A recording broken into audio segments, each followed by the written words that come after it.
Welcome to Philly Coco Presents Side Project Spotlight, Episode 110. This is a developer's journey into making cool stuff. I'm Kotaro. I'm Steve. And I'm Aaron. And we are Philly Coco, a Philadelphia-based Coco Heads community focused on Apple development that primarily, but not exclusively, means iOS, Mac, tvOS, watchOS, and visionOS development. Philly Coco's true desire is to take you higher on your own developer journey. Whew. All right. Nice. That's a lot of platforms Apple has now. I know, right?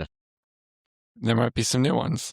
Who knows? I mean, yeah. Technically speaking, you could add CarPlay in there as a platform, but that's I don't know if that's maybe a Home OS.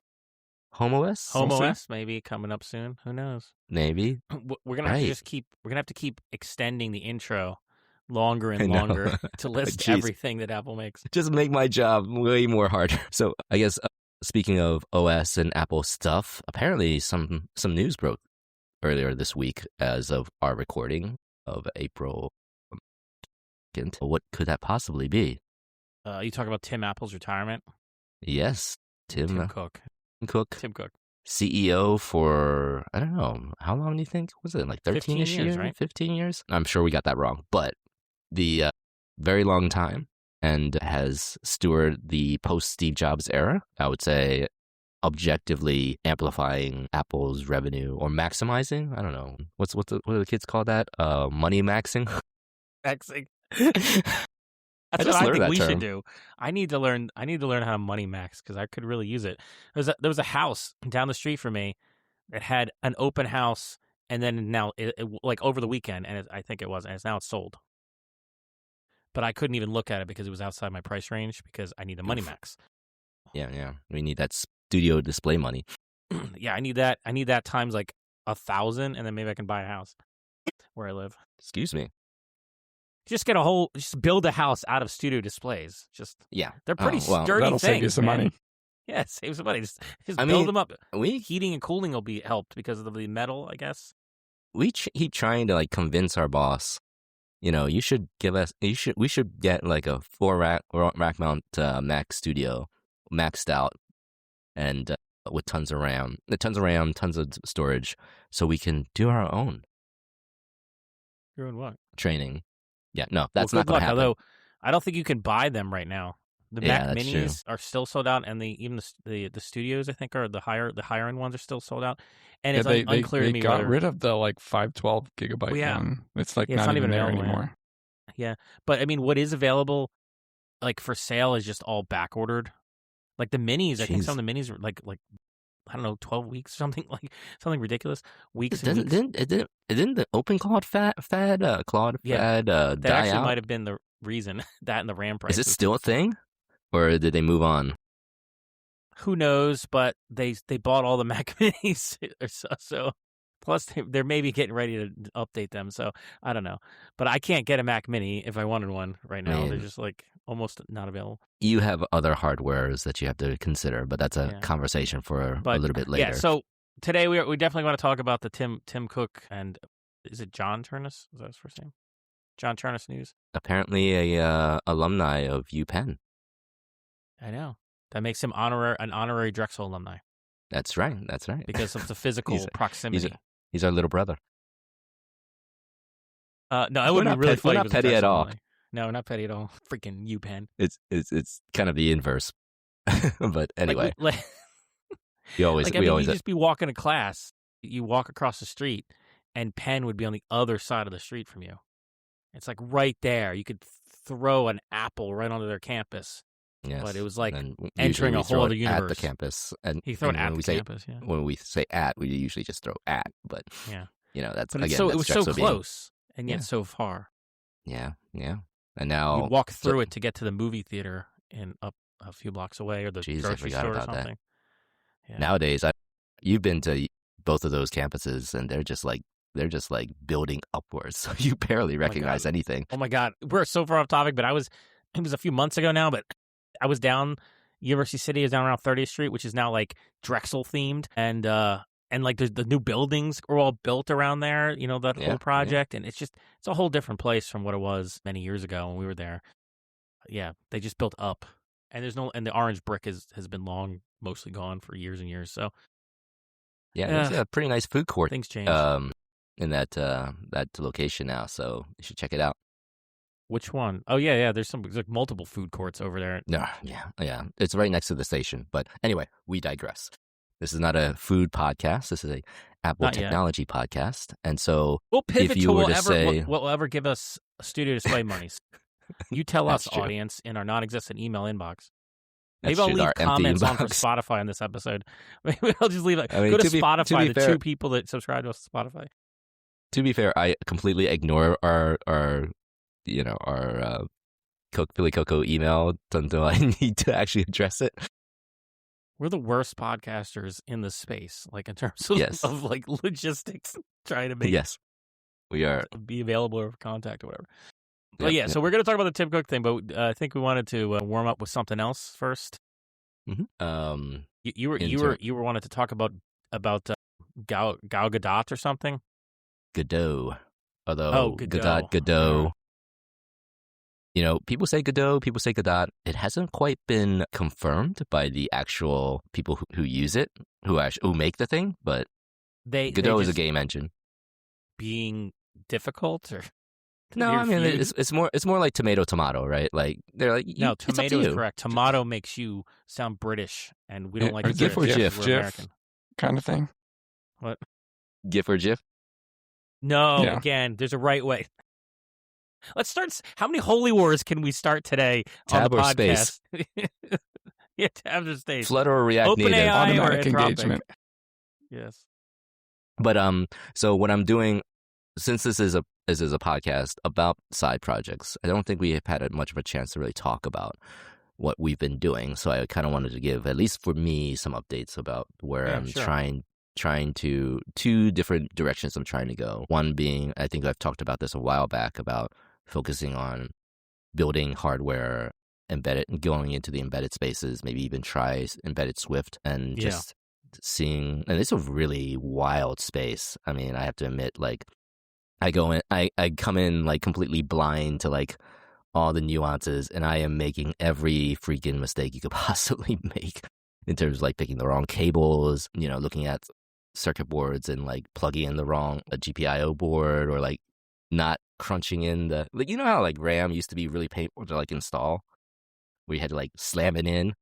I remember RAM when it was cheaper, when I could buy it. I remember vaguely what RAM was. I'm talking like the way back period. Yeah, I remember. You have to like you used to have to like the G3 put your Power body Max. weight into it, kind of like yeah.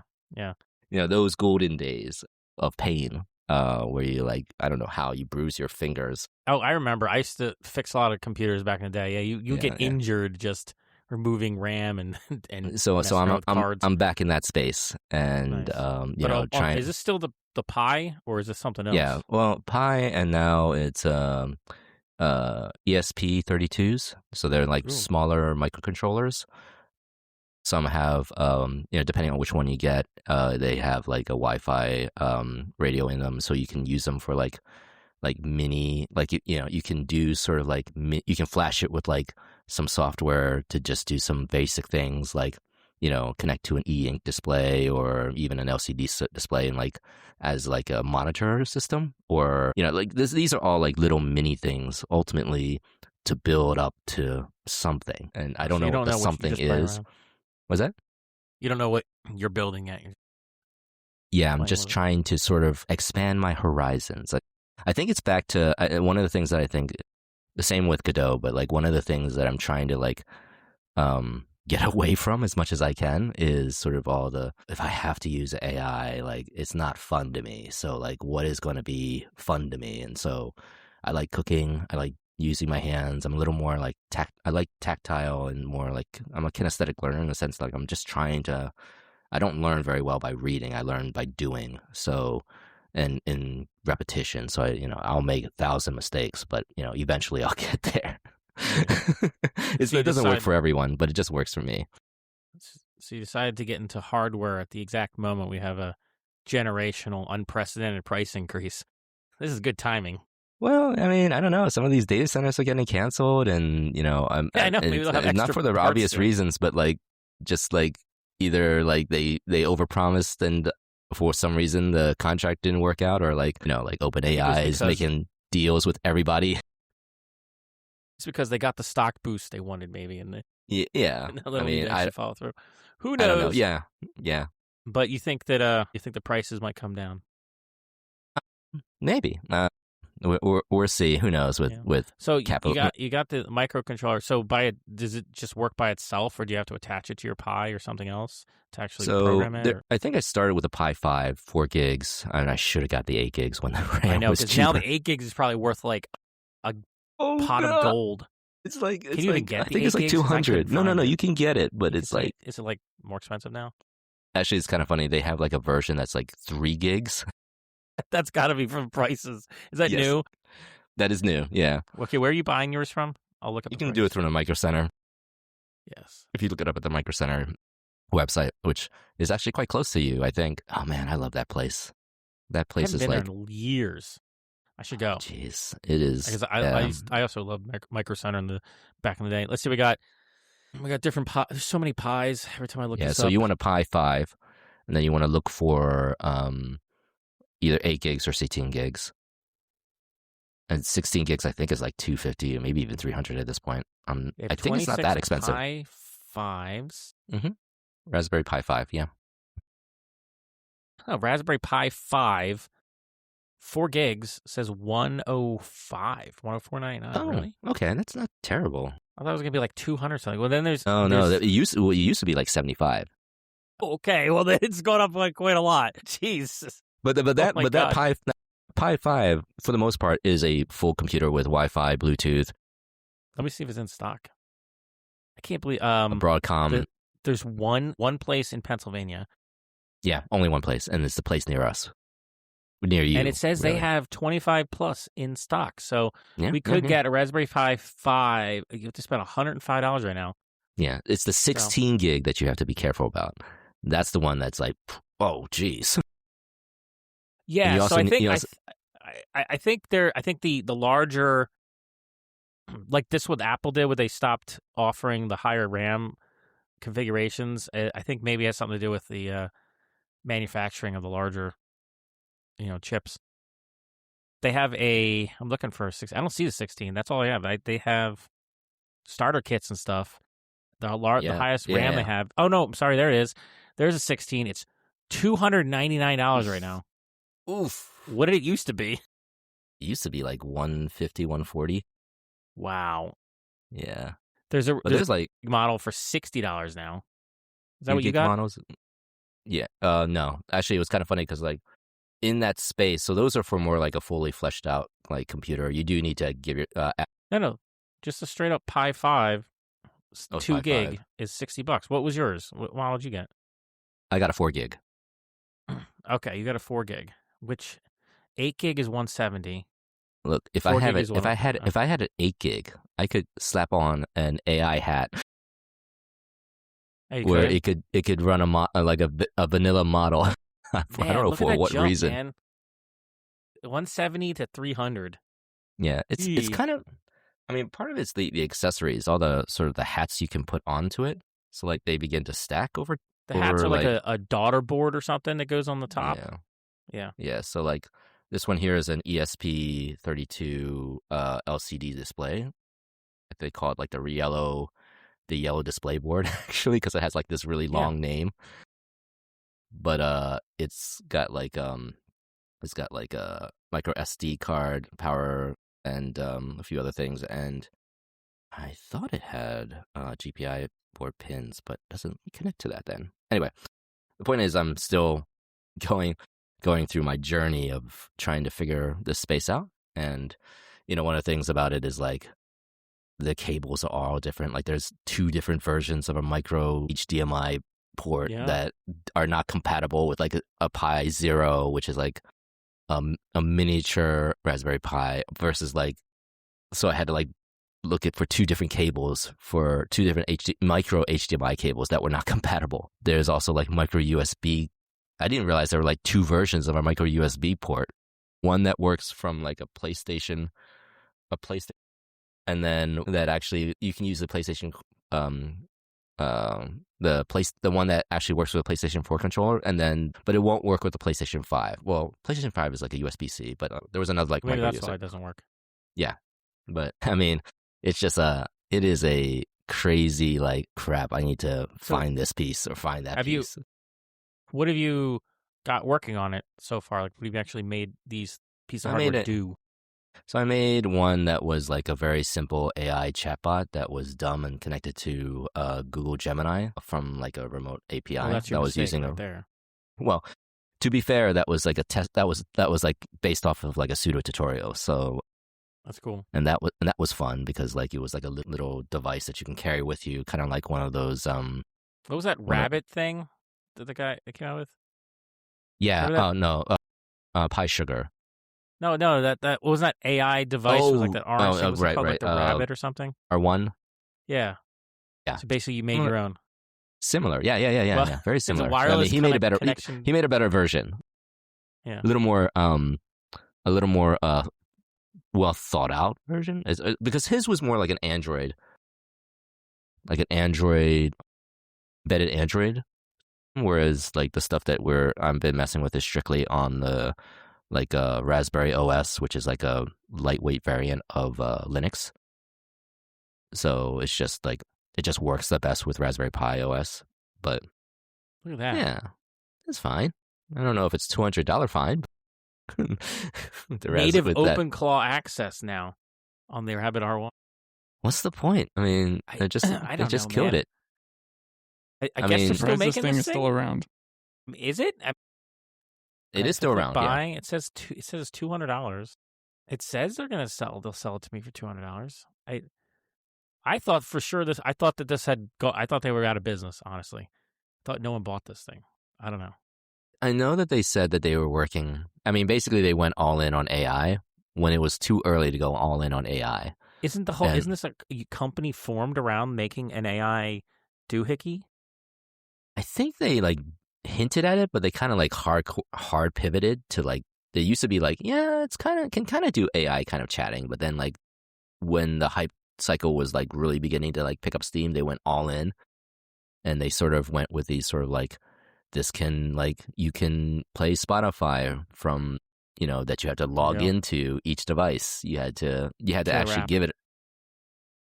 The killer app is this podcast player they list on the website, which looks like it just involves it. I love the screenshot. It's just a search box and no results, an empty screen of no result. Like what? Good way of selling your app. I think these apps that you're seeing here, I think they're like made by the people in that ecosystem. Okay. Vibe code tools game. Now they're going all in on the whole vibing. Yeah. They're kind of like pseudo mini widgets, probably like written in like some kind of JavaScript framework or something, and then they just package it in like a little like widget that you can download and like do something with. But anyway, you made a very simplified version of a device vaguely in the same ballpark as the R1 in the sense that there was a screen, you could talk to it, and it would go out to an LLM and give you the results. Yeah, I think the the biggest one I've done so far is like a touch display, like was it like a 5 to 6 inch touch display? I have to remember the size, but that that you can have in kiosk mode for like home presence, home automation kind of stuff. I've been sort of experimenting on that. Not too much to say from that standpoint, but like that's the kind of thing where, again, the idea behind any of this is just to learn as much as I can. This year is the year of learning this space, not trying to make anything that will make money. So I have no hopes for a studio display in this space, but sort of like trying to understand it and trying to come into it with a little sense, at least trying to have some sense of humility of like, okay, I know what I don't know, so let me baby step my way into this space. Like I haven't gotten to soldering yet, and that's a. Have you looked at this thing? Yes. Terminal. Yes. Yes. See, I want one of these. Yes. They just have a big one just came out, but it's like I think it was back ordered when I last looked at it. But it's a TRMNL. I think we talked about it before. Yeah. I want to get the DIY version because that's what I was saying. Yeah, I think. Where is it? They have a DIY version, but they have like a whole way you could put software. It's all open. They have a lot of open source software around it. Like it's very cool. what was it? Snazzy Labs YouTube channel did 2 videos about this. The original version and the updated version just came out, the bigger one. They even have a color one now. Look at that. I mean, they said that back ordered on the large one. See, that's the one that you really want, the large one. I mean, that small one on the front, I kind of like the aesthetics of just a black and white e-ink display. Well, they're both black and white e-ink displays, but the bigger one is like they fixed a lot of the problems with the other one. Yeah, and it refreshes better, and I think it has better display. I think one of the things larger. Yeah, that in that space, I kind of want to learn like how do I like update the display in like a partial display versus like completely reflashing the display. So I'm going to try to figure out that kind of interface. You know, because you're basically working in like Arduino IDE. I mean, I think you can work in C++. I'm not like straight C++ and just do it that way. But again, just baby steps for me. So I might, like, I have like a thin one now. You could do the bring your own device. Yeah. But the screens are all sold out. That's a problem. Yeah, it's not easy. But they have a really interesting payment model. Like, I guess if you do the BYOD one, $50, you get a one-time fee with perpetual license for one device, and you get to unlock the web application and the private plugin API. So they have like a plugin API system that I think you have to pay to get access to, but you don't actually have to pay them to be able to put things on your own device. Yeah, I think that's how and it's a one-time. Like it's a one-time fee, so it's like not the worst thing in the world. No, but like if you want to get it, they have like a whole kind of like a plug-in store or something. Yeah. And I think they do a revenue share. I think that's how it works. We talked about this. I believe we talked about this before.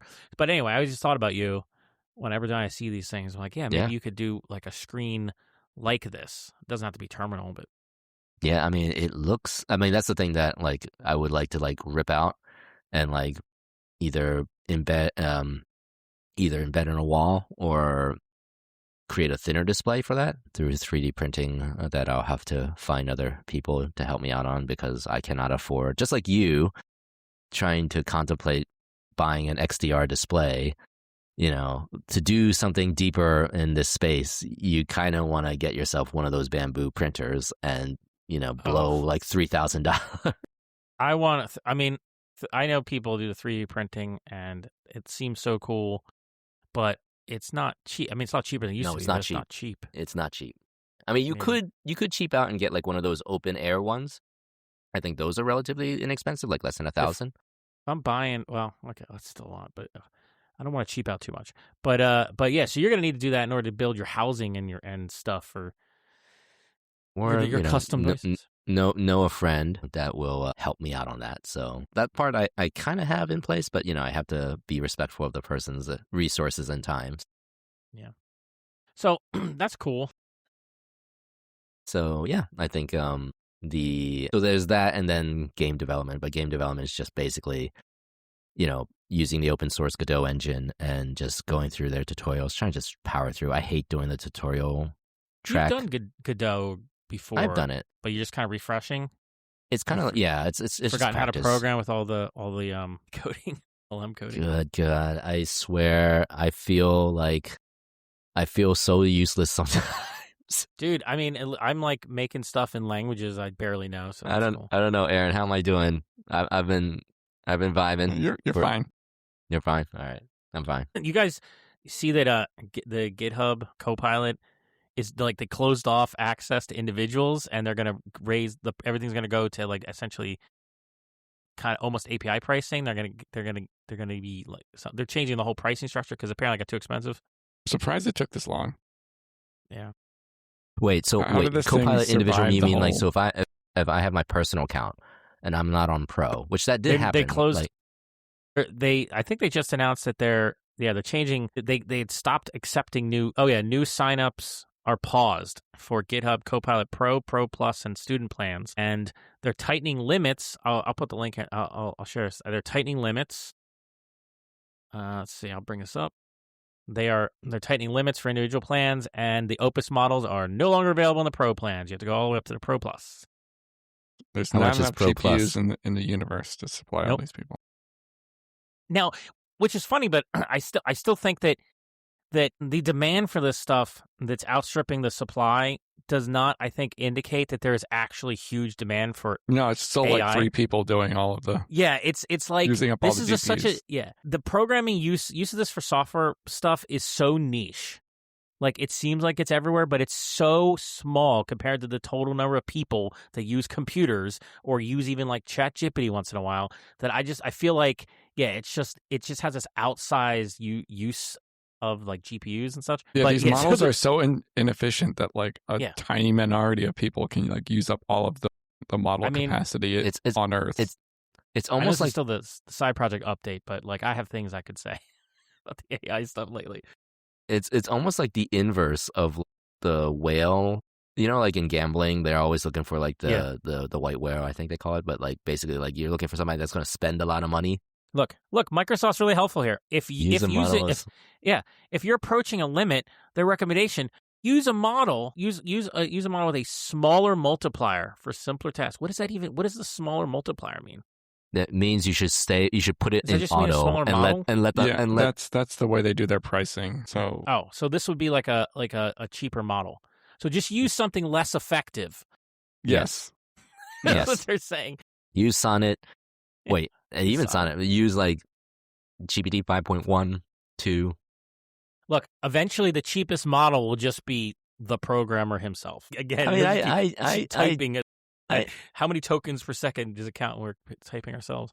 I joke all the time with my coworkers. I'm like, you could just code it yourself, you know. They just give me this dirty look. Okay. Like, are we abandoning the side project updates? Yeah, we can abandon it. Yeah. We can we're gonna call this. What is this? The AI hype update again? AI hype update. We need to come up with a jingle. AI hype update. So I have seen people talking about all of these things recently about the prices, about the Anthropic's had problems keeping things online. I've also seen people start posting that companies are like hitting well beyond their budgets for token costs. And I'm like, and I'm just like, you don't say. All the people who are a little more critical about this stuff have been pointing this out for like a while now, that, hey man, maybe this is not really going to be economically affordable in the near future. So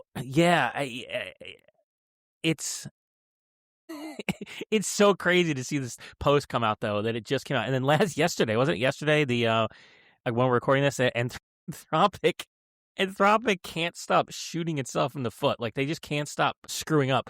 They decided they said they were testing new like pricing plans or something, because apparently people are using their product too much, and they didn't have the foresight, I guess, that OpenAI did to overspend for capacity in advance.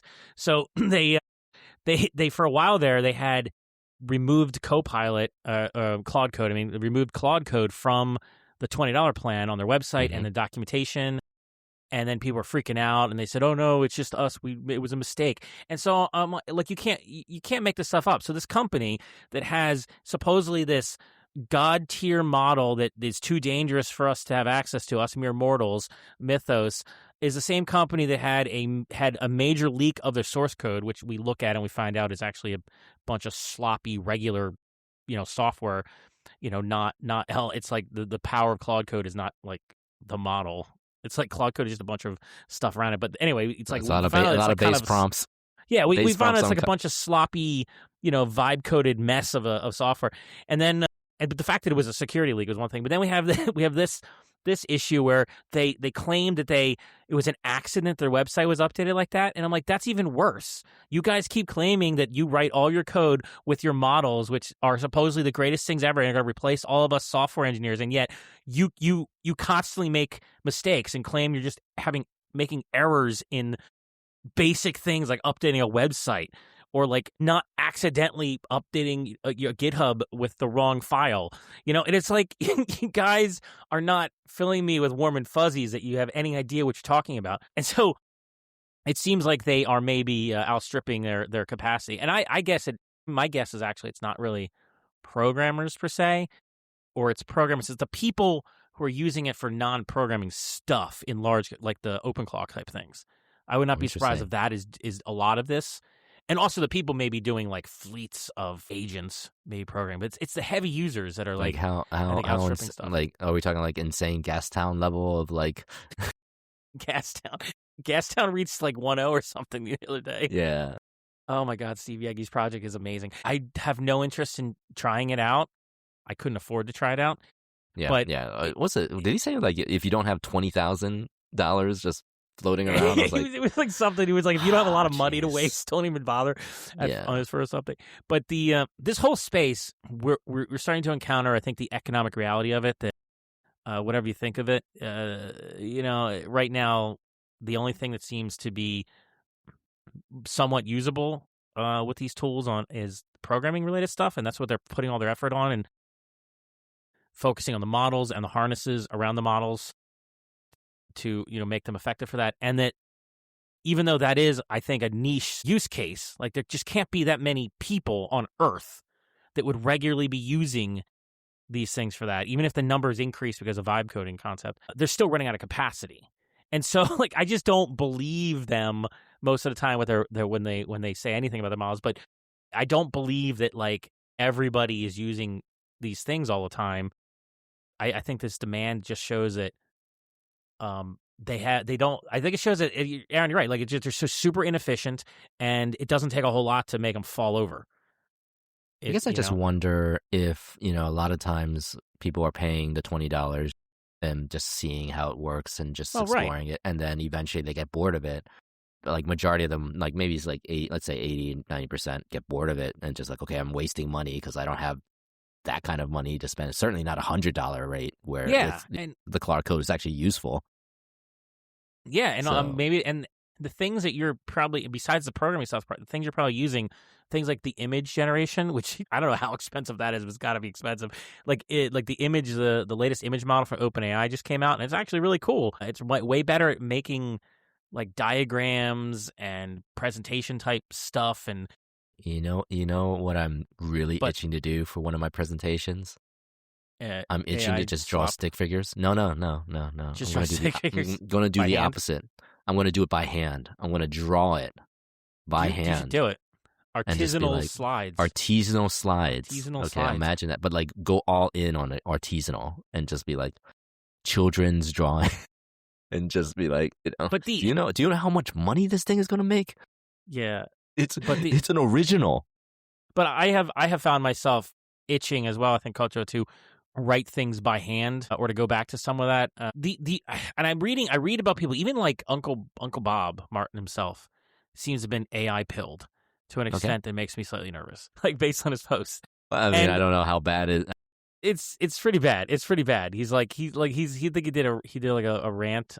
He does these bathrobe rant videos where he's like his bathrobe, and he's like, he this whole thing like, deal with it. The LLMs can program better than you and stuff. And I'm just like, that's not to disagree with Uncle Bob, but that's not my experience with using the cutting edge models. I mean, at least not in the space I'm working on. It's like they're fine. The code mostly compiles, but it's not exactly what I'd say world class. I mean, I would look at it much more like if you don't care to write a lot of the stuff, right? Well, right. I mean, this is what the point I was trying to meander to is that I feel like there's so. The hype has gotten to the point where it's at NFT levels now, okay? We got like shoe companies becoming supposedly GPU data center providers now on a $50 million budget because, that's a thing. I mean, what was just a recent thing that happened? You know what I'm talking about, right? I'm not even joking. Yes. What was that shoe company, the one that Obama once wore or something? Bird. All birds. All birds or something was all it called? Birds. Yeah, that's it. But they changed their name. Didn't they? Oh, they're AI birds now? I don't know. I can't. That would actually make a lot of sense. Oh, they turned into an AI stock. Yeah. So the story, we got to stop the story. So they went public apparently in 2021 and were valued at like $4 billion market cap. And then right before they announced this new AI thing, the stock closed so low they were worth $20 million. So this company went from like a $4 billion valuation to $20 million. The revenue had fallen 152 million on a trailing basis. They so it's like crazy. And then they're like, yeah, we lined up $50 million in financing, whatever, and they're going to use that supposedly buy GPUs because there's all this demand for GPUs. And I'm just like, none of this makes sense. Like in so many ways. The Primogen did an amazing video about this. And I got to find that and put that in here because it was like, he was just going crazy too. He's like, I mean, none of this makes sense. Is it true? You know? Aaron mentioned this and I couldn't believe it, but was it Cursor got bought out by SpaceX for like $60 billion? Yes, they just did. I didn't read it. What's Timothy update about that? I think it's like the potential that they could buy him. Right. That was the thing. It's like, or just invest $10 billion, something like that. Okay, well that is more. That is like a little more sane or something. It's crazy. So they didn't get bought, or they did get buy. They're like it says it's like a potential. NBC says SpaceX says it can buy AI coding tool Cursor for $60 billion later this year. What? See what I mean? Why? Like they didn't even buy it. It's an announcement of announcement. It's an announcement that we might buy it in the future. We have the capability of buying it in the future. That's what it says according to this headline. It's another like pump the stock strategy. Yes. So this is my point. The hype is so crazy that I see people, even people I respect in the programming world, getting so like taken over by this and thinking that all code must be generated by an LLM that I'm prompting in English. And it's like, no, that's not true. You don't have to do that. There's a whole spectrum. If I want it to generate the boring crap that I know is well represented in the data set that I don't want to try to write by hand. I want it to do things when I'm not like in a language I'm super familiar with. I want it to generate that code. And I wanted to write tests because they finally, and I wanted to do that kind of stuff. But maybe I want to write some things by hand. Yeah, maybe I want to write like specific things by hand. I mean, I used to say don't let them write tests because they were really bad at it. But now they're a lot better. I mean, they're not like 100%, but they're a lot better writing tests now. I'm not going to run those tests anyways. Yeah, but maybe I want to write some stuff completely by hand, some specific things, or I want to do an in-between thing, or I want to have it generate something and then I'm going to modify it by hand. Like, you don't need to go all in like you're at a poker table and you're, desperate, like, you don't need to go all in. You could be on the continuum. It's okay. And I guess one of my fundamental problems is the reason given for using these tools is that it's faster. Right? But why is that always a good thing? You don't always need to go faster and faster. That's not always the best trade-off. I don't know. You don't want to write 10,000 lines of code a day? Yeah, I know. Yeah. You're not burning 60 billion tokens? Like, what's wrong with you? But it's like the programming, outputting the actual syntax was not generally the thing that was the slow thing in building software to begin with. Look, we need to burn at least 10 billion doing our proposal, all right? At least. Yeah. But I did see I was watching, I didn't get through it though, but I was watching this other podcast on YouTube, Scott Hanselman's podcast. Mm-hmm. Yeah. Not his pod. He has this video thing he does with now I'm blanking on the other guy's name from Microsoft, but Scott and somebody they do a whole video thing. Scott and Mark. I think it's Mark. Okay. It's Mark Russinovich. I think it is. Anyway, it's Scott and Mark learn to. So they were doing this one. This latest one video is called Sculpt, not Spec. And they were talking a little bit about how people do the whole spec thing and stuff. And it's like, I do a lot of spec thing, but you can't. But they were talking about the difference between people who are trying to do the whole thing up front, and they're like, that's kind of like you're just programming in English, which doesn't work that well. Versus what they're talking about is sculpture, like thinking of software as sculpting. And I was like, I think that's a really good metaphor, and like you can kind of do a combo. You can give it some level of instructional detail in the instructions to kind of steer it towards the semblance of the thing you want, but then you got to sculpt it by hand, like an artist, like a craftsman, to get it to be exactly the way you want. I feel like we need to, as a community here of an industry of software developers, is we need to get to that point. You need to get more to thinking about it that way. It's not all or nothing. It's not I don't use it at all or I use it exclusively. It's that I use it where it's appropriate. And where it's appropriate depends on a lot of factors, including the project and your budget and maybe your freaking attitude that day. Like, so yeah. Don't do Sounds it. Like just people yelling on Twitter about you have to do the most extreme thing. Yes, that is a thing. And I was like saying that to a colleague today. I was like, look, I got to check in on X because that's where all the cutting edge conversation about the stuff is. It's where the model providers, the frontier model providers, they post stuff first, all kind of stuff. But I find myself being more irritated lately about the stuff I'm seeing because it's just the crazier, hypier things, Aaron. That's a feature. Yes, that's right. You're not wrong. You're absolutely not wrong. Yeah. That is hey man, rage bait. And so I pulled back from going on there as much. You got to do that. You got to be conscious of what you're consuming in media, and I'm saying that X is a great place for the very cutting edge. But the hype around this is crazy, and it's not just on social media. It's the mainstream media. Goodness, have you read Axios in the last few months? They got AI pilled so hard. It's like the most ridiculous news website for AI stuff. Goodness. They seem to believe the world is going to come to an end. Yeah. I've been reading. Cal Newport has been talking about this lately, and he there was Ed Zitron had an interview with Cal Newport on his podcast. And they were talking about like how the media tends to be like kind of report directionally towards what they think is important about this stuff. You should listen to it to get their actual explanation. But it's like they will report things that aren't necessarily completely true, but it's like they believe it's directionally true.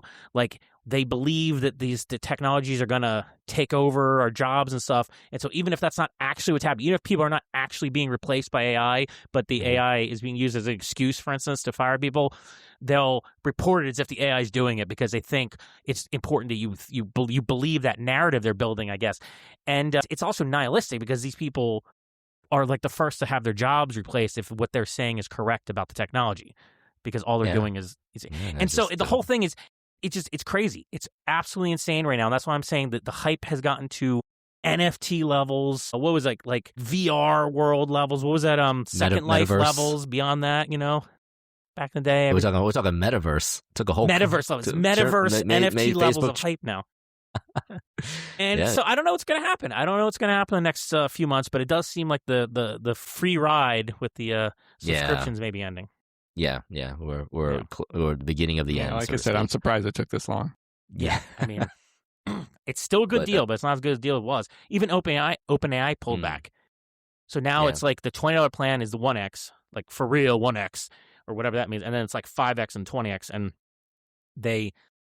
they're putting more constraints around it. It seems even there, they're not giving as many. They're not doubling our tokens all the time. Yeah, like they had that free double token thing or whatever for months or something. And but the thing I was going to say earlier is with all Anthropic shooting itself in the foot about this stuff, about them saying, oh, we updated our website and we didn't. OpenAI, these two companies hate each other clearly. OpenAI comes out and immediately does a tweet. They're like, I don't know what these guys. Literally, they said this in a tweet. It was like, I don't know what's going on over there, but we're not going to take away codecs. It's on our free plan, and if we're ever going to change it, we'll let you know way in advance. I was like, damn, the incredible, like. Wait, does the free plan still have calculating? Wait, yeah. Did they implement the ads in the free plan yet, or no? There is. I thought there was an ad, but what I'm saying is OpenAI came out like a Google ad. OpenAI is like immediately capitalizing on any misstep that Anthropic makes. Is what I'm saying. They're just right there. They're doing so well at doing that, whereas Anthropic just keeps like tripping on their own 2 feet. It's weird to watch. They just keep. I mean, Sam Altman still says dumb stuff, so it's not like they're like a great company either. But in terms of who is doing better job at the PR campaign right now for programmer mindshare, OpenAI is definitely winning. I think at least it seems to me that way anyway.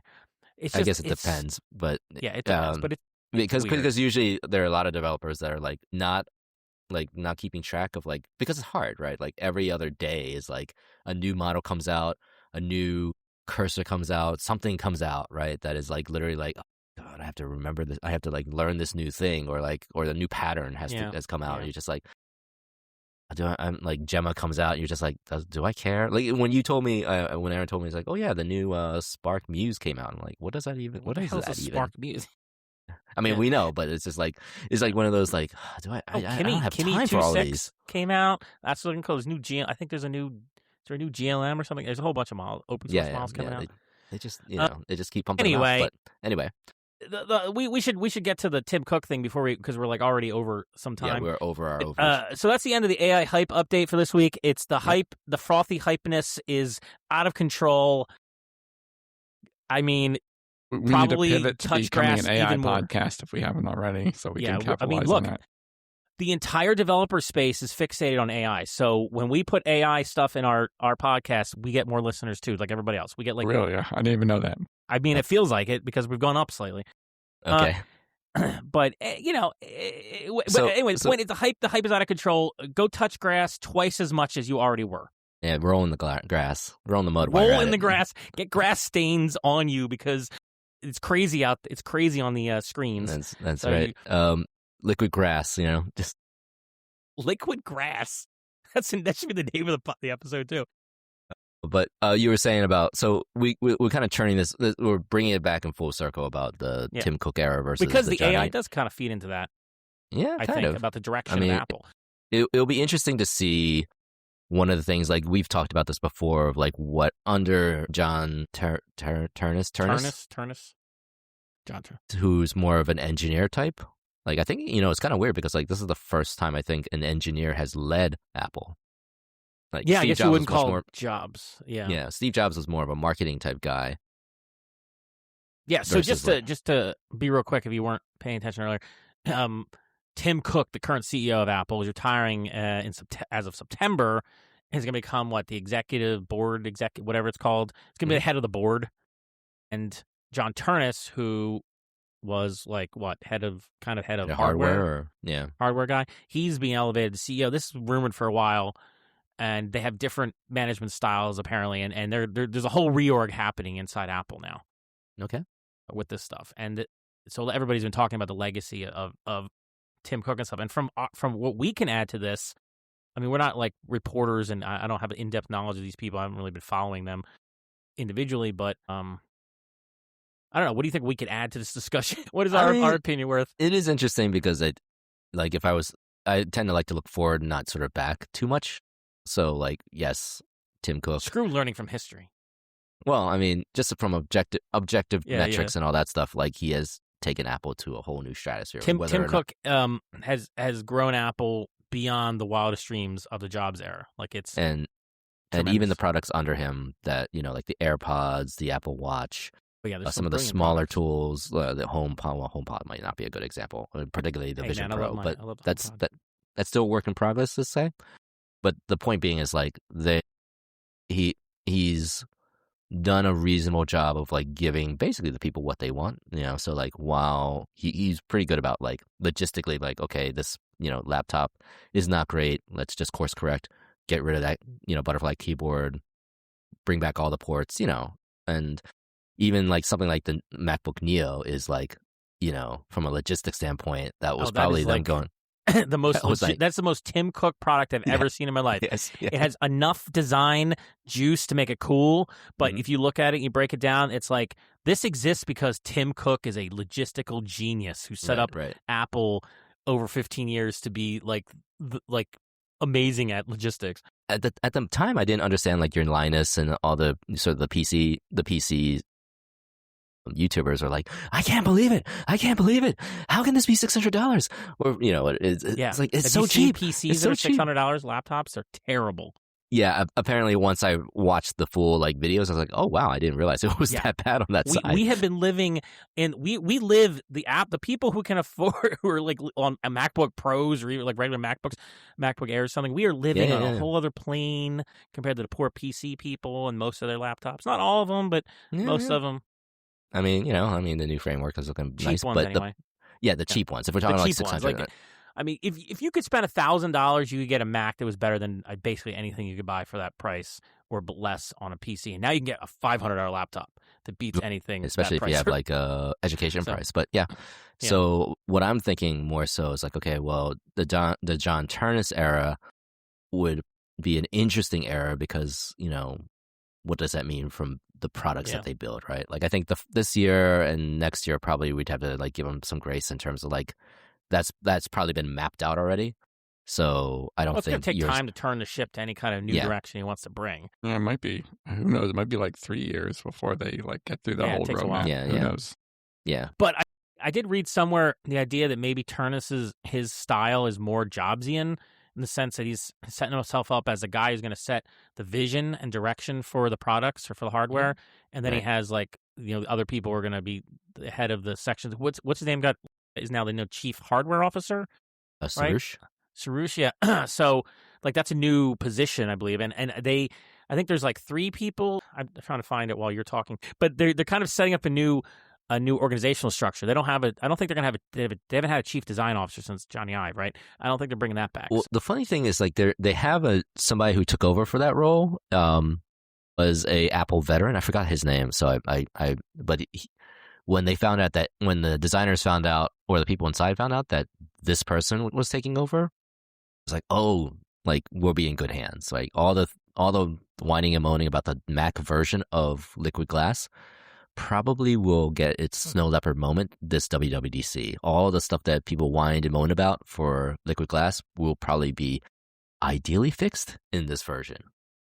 Now, don't hold me to that. That's kind of like a WWDC bingo card thing. But I feel like it's going to be interesting where this version of Apple will be a little less ostentatious, maybe. But the other thing that might be interesting is like when we talked about it, like, okay, well, if you could take a variation of a safe OpenClaw, right?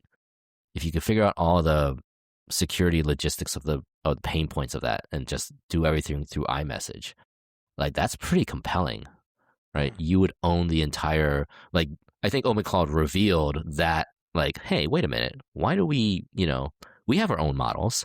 We have our own OS. We can actually put local models on that are reasonably good to do just understanding basic intents, and then extend out for any of the apps that are in, the system, right?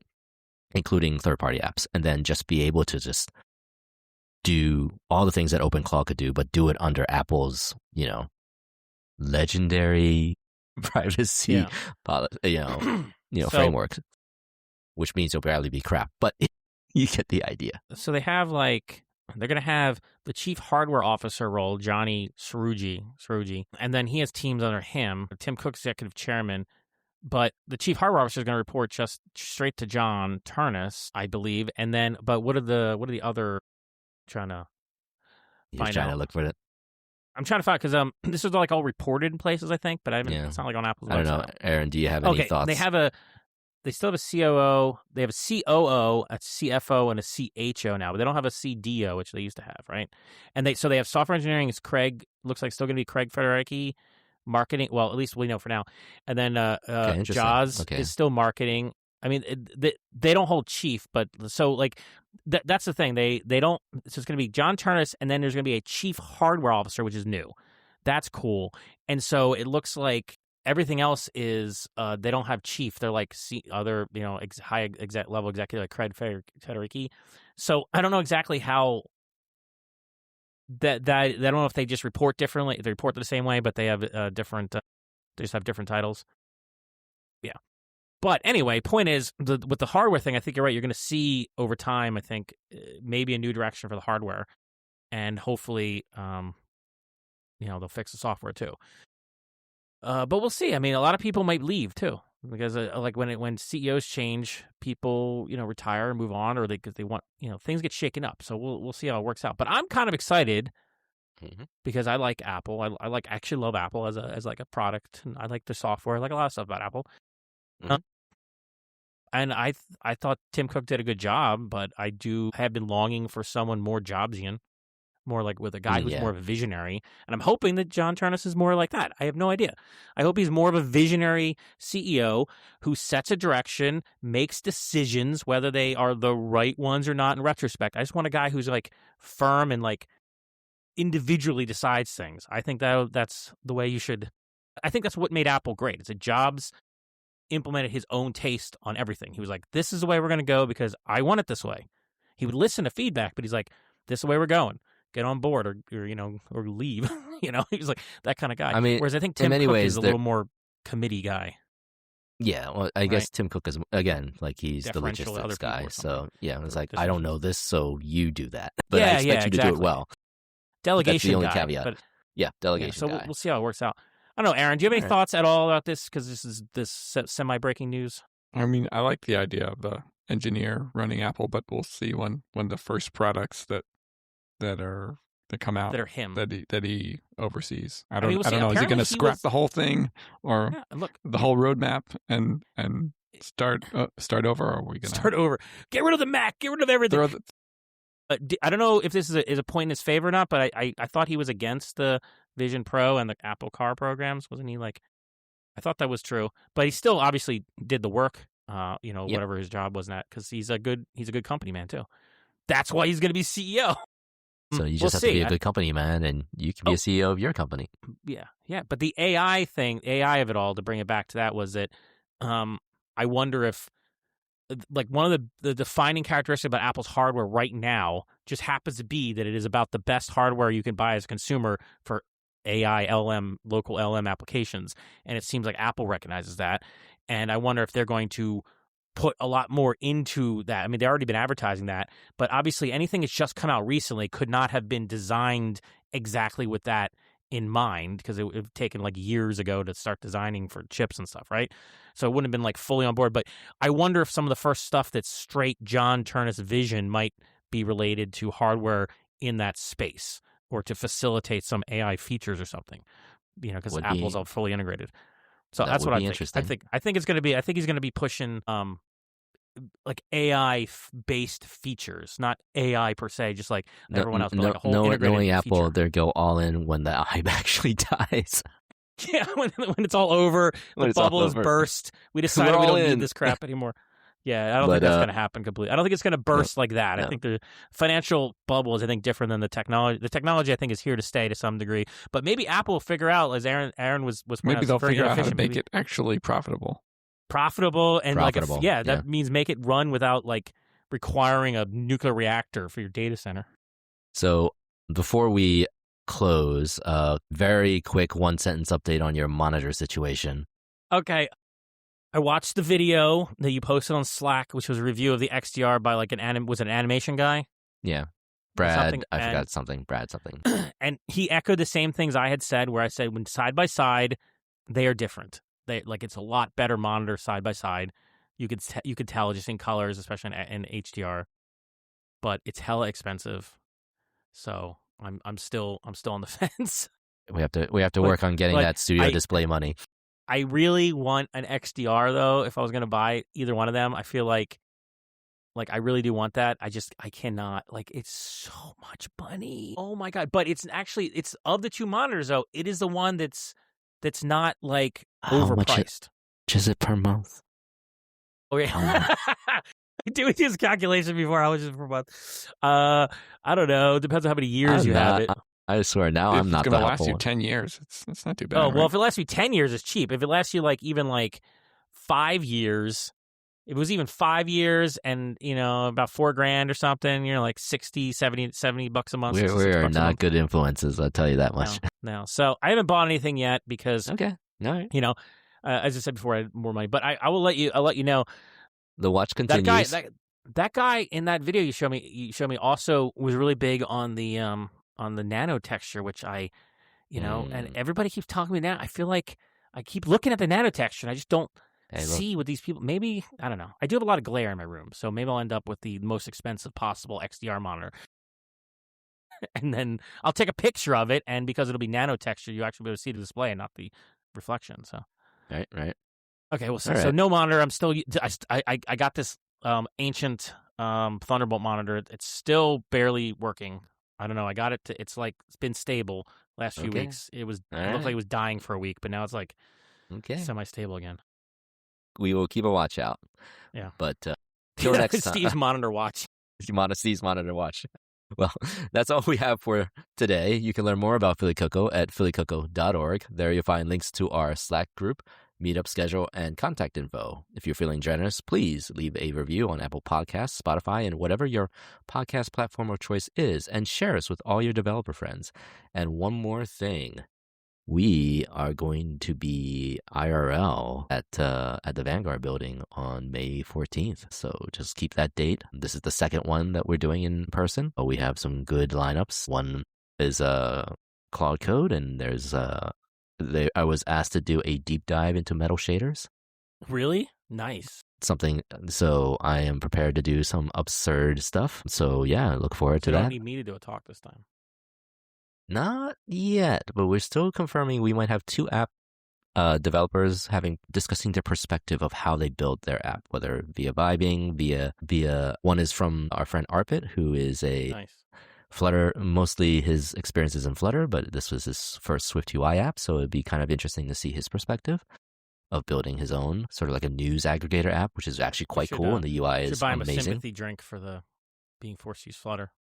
You can buy me a sympathy drink. Good grief. You too. The other one is TBD, but it should be good, nonetheless. Good. With that, yes. So keep I'll that date open. I'll put a link to the Luma sign up in the show notes. Yes. So till next time, good luck on your own developer journey. We will cheer for you always. Yeah. Hey man, rage bait.